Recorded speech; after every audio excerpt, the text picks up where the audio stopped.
¿Qué pasa cuando los expertos encargados de aclarar crímenes se convierten en las personas más perturbadoras?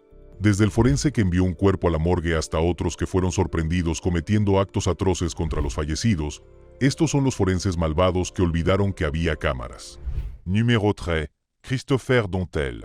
Christopher Dontel, exforense adjunto del condado de Howrey, Carolina del Sur, tenía una sola función: tratar a los fallecidos con dignidad y respeto. En cambio, llevó el manejo de cadáveres a un nivel criminal completamente nuevo. Este tipo no solo trabajaba con cadáveres, sino que contribuía a crear uno. Y todo se debió a un asunto laboral ya de por sí problemático que salió terriblemente mal. Todo se vino abajo en 2020, cuando Gregory Rice fue reportado como desaparecido. Rice, un padre de 46 años, desapareció el 5 de octubre, y tras semanas de búsqueda no se encontró nada. Eso fue hasta el 8 de noviembre, cuando su cuerpo fue descubierto junto al río Little Ped, cerca del límite entre los condados de Howrey y Marion en Carolina del Sur. Rice había recibido 5 disparos. Su cuerpo estaba envuelto en una lona, asegurado con bridas y sujeto con bloques de concreto. Los investigadores se dieron cuenta rápidamente de que alguien se había esforzado mucho por ocultar este crimen. Y no tardó mucho en caer sobre Dontel las sospechas. Resulta que, pocos días antes de la desaparición de Rice, Dontel había sido captado por las cámaras de vigilancia de una ferretería Lowe's. Su carrito de la compra era un kit de cómo escapar de un asesinato a plena vista, bloques de cemento, una lona y bridas. Este no era precisamente un proyecto de bricolaje típico de fin de semana, sobre todo teniendo en cuenta su trabajo diario. Un ayudante del forense que conocía todos los trucos para hacer desaparecer un cadáver. Por desgracia para él, las cámaras de seguridad no mienten. ¿Pero cómo terminó Dontel con esta lista de compras infernal? Bueno, las raíces de este crimen se remontan a 2019, cuando la vida de una mujer llamada Megan Jackson empezó a desmoronarse. Su relación de 16 años terminó, su madre falleció y ella se vio sumida en una espiral de desesperanza. Jackson tuvo 4 hijos con Gregory Rice, y aunque su relación romántica había terminado, mantuvieron el contacto por el bien de los niños.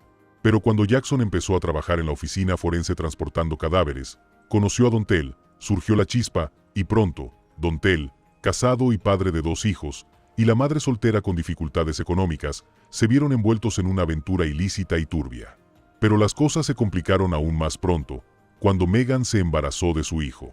A finales de 2020, su relación con Rice se había vuelto, según informes, muy tensa. La policía creía que los amantes veían a Rice como un obstáculo para su retorcido futuro juntos. Por ello, supuestamente planearon su asesinato. Jackson, según la fiscalía, le dio la escalofriante orden a Dontel. Le dijo: «Era él o tú. Necesito que lo saques de la nevera portátil de la funeraria Myrtle Beach y te deshagas de él». La secuencia de eventos fue contundente.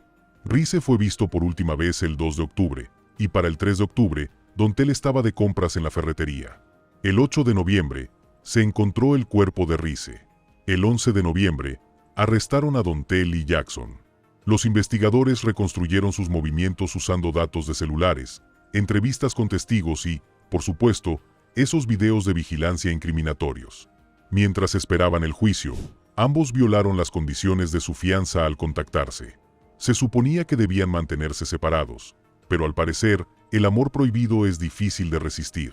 Intercambiaron mensajes e incluso se conocieron en persona mientras Jackson estaba en arresto domiciliario. El tribunal no lo vio con buenos ojos y ambos fueron encarcelados de nuevo. En el tribunal, la fiscalía expuso los espeluznantes detalles del asesinato, presentando a una pareja tan desesperada por estar junta que conspiraron para matar a un hombre inocente. Viendo el futuro que le esperaba en prisión, Dontel finalmente aceptó declararse culpable de conspiración criminal para cometer asesinato y complicidad. El acuerdo implicaba que tendría que testificar contra Jackson, lo que podría determinar su destino. Pero no fue solo el asesinato lo que desató las alarmas. Durante la investigación, las autoridades descubrieron que Jackson había estado abusando de sus hijos. La policía descubrió que los había encerrado en habitaciones, obligándolos a orinar en frascos. Las ventanas de esta habitación estaban cerradas con candado y las cerraduras electrónicas estaban desactivadas. Era una casa de los horrores a puerta cerrada. Esto claramente no le sentará bien al jurado, así que podemos esperar que la encierren para siempre. En cuanto al malvado forense, se enfrenta hasta 20 años de cárcel por su participación en el crimen, y su testimonio probablemente será clave en el procesamiento de su amante. Numéro 2. Kenneth Douglas. Kenneth Douglas debió de no haber leído bien la descripción de su trabajo, porque en lugar de ocuparse adecuadamente de los cadáveres, convirtió la morgue del condado de Hamilton en su propio horror. De 1976 a 1992, Douglas trabajó en el turno de noche de la morgue.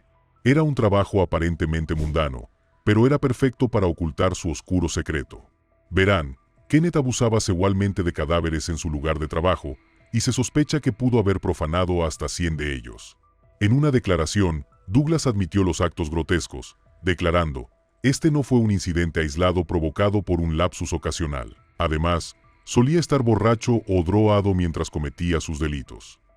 Douglas no discriminaba entre sus víctimas. La edad, los antecedentes y las circunstancias no importaban. Si había un cadáver y Douglas estaba bajo la influencia de alguna sustancia, actuaba según sus depravados impulsos. Su abuso de sustancias influyó significativamente en sus crímenes, ya que el alcohol y las drogas redujeron sus inhibiciones morales. La pesadilla se desenmascaró en 2008, cuando las pruebas de ADN vincularon a Douglas con el cuerpo de Karen Range, una joven de 19 años víctima de asesinato en 1992. Inicialmente, los investigadores habían condenado a David Stephan por el asesinato y la violación, pero las pruebas de ADN revelaron que Stephan no había abusado de Range. En cambio, Douglas agredió su cuerpo después de su muerte, mientras yacía en la morgue esperando la autopsia. La revelación desató la polémica. Douglas finalmente confesó haber violado a docenas de cadáveres más. Como resultado, en 2012, las familias de las víctimas demandaron al condado de Hamilton. Argumentaron que el condado no había supervisado adecuadamente a Douglas, lo que en esencia permitió sus actos atroces. Lamentablemente, el condado sostuvo que no podía responsabilizarse por las acciones de un empleado deshonesto. Pero el Tribunal de Apelaciones del Sexto Circuito no estuvo de acuerdo. Lo que puede considerarse el último clavo en el ataúd del condado fue la revelación de que la esposa de Douglas había llamado a la morgue para denunciar que su esposo había llegado a casa oliendo a relaciones íntimas y alcohol. Su respuesta fue inesperada. El condado supuestamente respondió: "Lo que ocurra en la propiedad del condado, durante su horario, es asunto del condado". Vaya negligencia. La morbosa historia de Kenneth Douglas expuso el lado oscuro de la supervisión institucional. Aunque el personal de la morgue debería haber salvaguardado la dignidad del fallecido, Douglas la explotaba noche tras noche. Lo extraño es que no había una vigilancia adecuada, lo que básicamente le daba a Douglas acceso libre. Sus crímenes no se cometieron en el vacío, sino que fueron facilitados por una cultura de apatía y negligencia. Y seamos sinceros, cuando alguien llama para decir que su pareja huele a relaciones íntimas y alcohol después de un turno de noche en la morgue, quizás, solo quizás, eso debería haber alertado al resto del personal. Las actividades de Douglas pasaron desapercibidas durante años. Con la morgue convertida en su lugar de recreo, su ADN lo vinculó con múltiples víctimas, incluyendo a Charlene Edwards, de 23 años, y Angel X, de 24, ambas con fallecimientos violentos. Los fiscales sugirieron posteriormente que el número real de víctimas podría superar con creces las 100, aunque es posible que nunca se conozca el recuento exacto debido a la falta de pruebas de ADN preservadas en muchos casos. Pero ¿cómo logró Douglas mantener esta macabra oleada durante tanto tiempo? Sencillo. La administración de la morgue operaba con una mentalidad de no ver ni oír nada malo. El fiscal Joe Daietes describió la situación como increíble, enfatizando cómo la falta de supervisión del condado para Douglas los convirtió en cómplices de sus crímenes. Su arresto y posterior condena conmocionaron a la comunidad. En 2008, Douglas fue condenado por abuso grave de un cadáver en 3 casos y recibió una condena de 3 años de prisión. Para muchos, el castigo fue un castigo leve, dada la gravedad de sus actos. Cuando surgieron pruebas adicionales que lo vinculaban con más víctimas, se le imputaron otros cargos. Los fiscales especularon que el número real de víctimas podría nunca revelarse por completo. El caso también puso de relieve las fallas sistémicas del condado de Hamilton. La actitud de Laissez Faire de la morgue respecto a la conducta de los empleados creó un entorno en el que Douglas podía actuar con impunidad. La escalofriante respuesta a la llamada de la esposa de Douglas pone de relieve la profunda inculcación de la negligencia en el sistema. Para las familias de las víctimas, el dolor fue inconmensurable. Descubrir que sus seres queridos habían sido violados tras su muerte fue un trauma incomprensible. Las demandas contra el condado exigieron rendición de cuentas, no solo por las acciones de Douglas, sino también por la falla sistémica que permitió sus crímenes. Los crímenes de Douglas también generaron un debate más amplio sobre la supervisión de las morgues y las evaluaciones psicológicas de quienes trabajan en entornos tan sensibles. Si bien los fallecidos no pueden defenderse por sí mismos, las instituciones responsables de su cuidado deben cumplir con los más altos estándares. El error de juicio del condado de Hamilton se convirtió en una advertencia para las morgues de todo el país.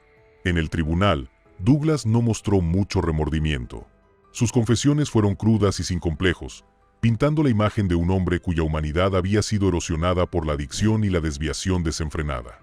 Su abogado argumentó que el abuso de sustancias influyó significativamente en sus acciones, pero para las familias de las víctimas, esta explicación sonaba falsa. La familia Range, en particular, se sintió retraumatizada por las revelaciones. Ya habían sufrido el horror del asesinato de Karen. Descubrir que su cuerpo había sido profanado en la morgue supuso una angustia aún mayor. La condena de David Stephan, que antes se consideraba justicia, ahora estaba incompleta. Stephan había sido condenado por violación y asesinato, pero las pruebas de ADN demostraron posteriormente que nunca violó a Range, lo que significa que parte de su condena se basó en una narrativa falsa. Por lo tanto, los crímenes de Douglas no solo profanaron cuerpos, sino que también confundieron el sistema judicial. A medida que se desarrollaban las demandas contra el condado de Hamilton, las autoridades se apresuraron a abordar las flagrantes deficiencias en la supervisión. Se actualizaron los protocolos de capacitación, se intensificaron las verificaciones de antecedentes y se reestructuraron las operaciones de la morgue para prevenir atrocidades similares en el futuro. Pero estas medidas llegaron demasiado tarde para las víctimas de Douglas. Número 1. David Fuller, el monstruo de la morgue. Se suponía que David Fuller arreglaría los cables y mantendría las luces encendidas en el hospital donde trabajaba. Pero, irónicamente, terminó sumiendo a las familias en duelo en una mayor oscuridad. Como electricista de hospital, tenía acceso ilimitado a la morgue, un privilegio del que abusó mientras vivía discretamente durante décadas. Todo comenzó en 1987, con lo que se conoció como los asesinatos en Bedside, en Royal Tunbridge Wells, Kent. Wendy Nell, una joven de 25 años que manejaba un Photoshop de Supa Snaps, fue encontrada brutalmente asesinada en su cama empapada de sangre. Había sido agredida sexualmente y estrangulada en su apartamento. 5 meses después, Caroline Pierce, una camarera de 20 años, fue secuestrada a las afueras de su apartamento. Su cuerpo apareció a 64 kilómetros de distancia, semisumergido en un desagüe inundado, sin ropa, salvo unas medias que aún llevaba puestas. Ambos casos dejaron a la policía desconcertada durante más de 3 décadas. En cuanto a Fuller, siguió con su vida como si no hubiera cometido 2 horribles asesinatos. Si bien su ADN estaba en el sistema después de que una revisión de casos sin resolver en 2007 vinculara ambos asesinatos con el mismo sospechoso desconocido, no fue hasta 2020 que la base de datos finalmente reveló un nombre, David Fuller. Cuando los agentes llegaron a su casa, no solo encontraron a un hombre que había asesinado a 2 jóvenes. Descubrieron algo aún más aterrador. Violó cuerpos de maneras que desafiaban la decencia humana. Como electricista en el hospital de Kent y Sussex, y posteriormente en el hospital de Tunbridge Wells, aprovechó su acceso a la morgue fuera del horario laboral para cometer actos de necrofilia. Durante 15 años, este monstruo vagó por el espacio más sagrado del hospital, la morgue. Más de 100 mujeres y niñas, de entre 9 y 100 años, fueron sometidas a sus horribles actos. Lo peor es que Fuller documentó meticulosamente sus crímenes en discos duros ocultos en su oficina, recopilando más de 800.000 imágenes y 500 videos. ¿Pero cómo logró salirse con la suya durante tanto tiempo? La investigación posterior reveló graves deficiencias en la seguridad del hospital. No había circuito cerrado de televisión en la sala de autopsias, y las puertas del refrigerador donde se almacenaban los cadáveres estaban sin llave. Además, nadie cuestionó jamás por qué un electricista trabajaba horas extras en la morgue.